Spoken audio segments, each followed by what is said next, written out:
Habari za asubuhi, karibu katika channel ya Zakaria. Naomba kama hujasubscribe uanze kusubscribe hapo chini.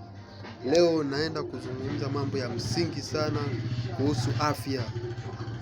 Nataka kuelezea faida za mazoezi ya katika mwili. Mazoezi yana faida nyingi sana katika mwili wa mwanadamu, na watu wengi wanaestimate kutokufanya mazoezi. Lakini ukishafahamu hizi faida za kufanya mazoezi, nitakazoenda kuzitaja kwa haraka faida 5 za kufanya mazoezi.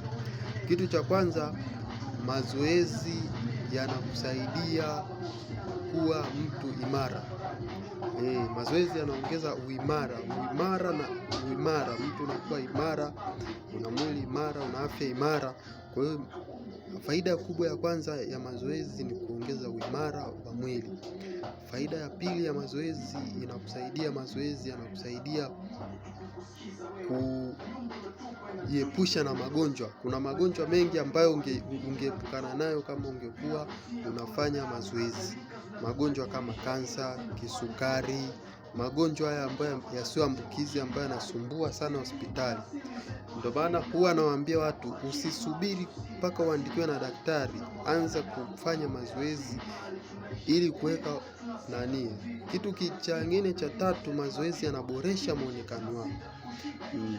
Mtu anayefanya mazoezi na asiyefanya mazoezi utawaona katika muonekano wa mwili yao.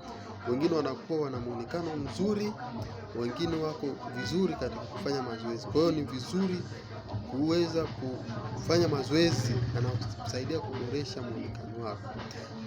Faida ya 4 ya mazoezi yanakusaidia kuongeza kinga ya mwili. Kwa mfano, kipindi cha corona watu wengi walikuwa wanaambiwa wafanye mazoezi.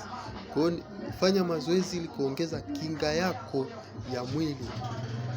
Hiyo ni faida namba 4. Faida namba 5 ya mazoezi mazoezi ni njia moja kubwa ya kuondoa stress kwenye maisha yako. Ukifanya mazoezi, stress nyingi unaziondoa. Naomba kama umenielewa, kama leo, anza kujitengenezea ratiba, budget kwa siku. Tumia hata lisali moja tu kufanya mazoezi, yanafanya mabadiliko makubwa sana katika maisha yako. Kwa hiyo anza sasa hivi, fanya mazoezi sana, yatakusaidia katika kuimarisha afya yako. Nakushukuru sana, naomba ili uendelee kupata content zaidi, endelea kusubscribe kwenye hii channel. Tutaendelea kukupa vitu vingi ambavyo vitaboresha zaidi maisha yako.